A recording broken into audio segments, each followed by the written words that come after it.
L'islam, pouvoir, société et culture. Plusieurs siècles après la naissance et la diffusion des monothéismes juifs, mais aussi chrétiens dans le bassin méditerranéen, une nouvelle religion monothéiste voit le jour dans la première moitié du 7e siècle. C'est l'islam. Comment l'islam, cette religion, a-t-il donné naissance à une nouvelle civilisation? L'islam apparaît en Arabie, avec Muhammad ou Mahomet. Ce marchand caravanier et prêcheur affirme avoir été choisi par Dieu pour transmettre sa parole. C'est ce qu'il fait en prêchant notamment dans la ville de La Mecque.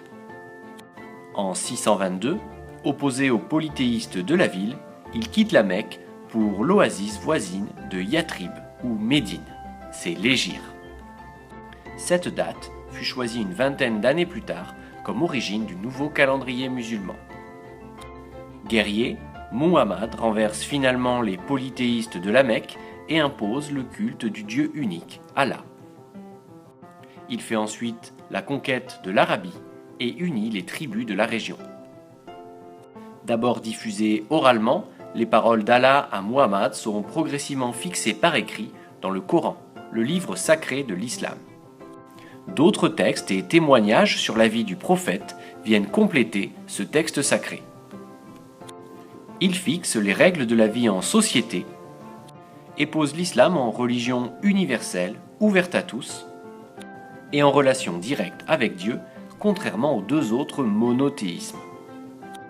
À la mort de Muhammad, en 632, ses successeurs, les califes, à l'image de Haroun al-Rachid, font la conquête d'un vaste empire qui s'étend de l'Espagne à l'ouest jusqu'à l'Inde à l'est. Les califes sont des chefs politiques et religieux qui diffusent l'islam comme religion, l'arabe comme langue écrite et orale. Dans l'empire musulman qui grandit rapidement, les situations sont très variées. Les populations conquises ne se convertissent pas nécessairement au nouveau monothéisme et tous n'apprennent pas l'arabe. Ainsi, les dhimmis peuvent garder leur religion à condition de payer un impôt. Pour contrôler leur très vaste empire, les califes développent des villes telles que Bagdad ou Fès. Ils s'y installent ou envoient leurs représentants, les émirs.